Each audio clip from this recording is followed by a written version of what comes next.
എത്ര സുന്ദരമാണ് ഇസ്ലാം എന്ന് പറയുന്നത്. നമസ്കാരം ഇസ്ലാം വളരെ ലളിതാണ്, വളരെ എളുപ്പമാണ്. ഇത്രയും സുന്ദരമായ മനോഹരമായൊരു ആശയവും ആദർശവും ഇല്ല. പരലോകത്ത് ചോദ്യം ചെയ്യപ്പെടുന്ന ഏറ്റവും പ്രധാനപ്പെട്ട വിഷയം നമസ്കാരം. നിസ്കാരത്തെക്കുറിച്ച് ഉത്തരം പറയാതെ കാൽപാദം മുന്നോട്ട് വെക്കാൻ കഴിയില്ല. വിശ്വാസിയും അവിശ്വാസിയും തമ്മിലുള്ള വ്യത്യാസം നമസ്കാരമാണ്. ഒരാൾക്ക് നിന്ന് നിസ്കരിക്കാൻ കഴിയില്ലേ? ഇരുന്ന് നിസ്കരിച്ചോളി. ഇരിക്കാനും കഴിയില്ലേ? കിടന്ന് നിസ്കരിച്ചോളി. യാത്രയിലാണോ? യാത്രക്കാരൻ ഇളവുണ്ട് നിസ്കാരത്തിന്. യുദ്ധത്തിലാണോ? നിങ്ങൾക്ക് നമസ്കരിക്കാൻ മാർഗങ്ങളുണ്ട്. ഒതുവെടുക്കാൻ വെള്ളമില്ലേ? തയമ്മും ചെയ്യാം.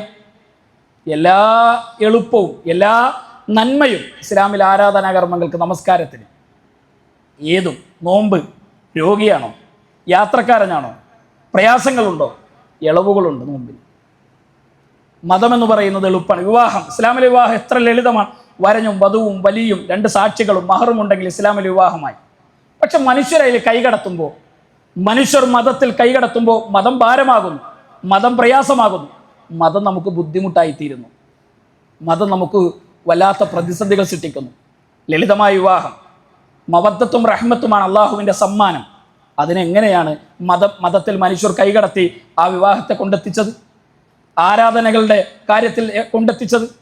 അതുകൊണ്ട് ഇത് സാർവലൗകികമാണ്, സാർവജനീനമാണ്, ആർക്കും പ്രയാസമില്ല.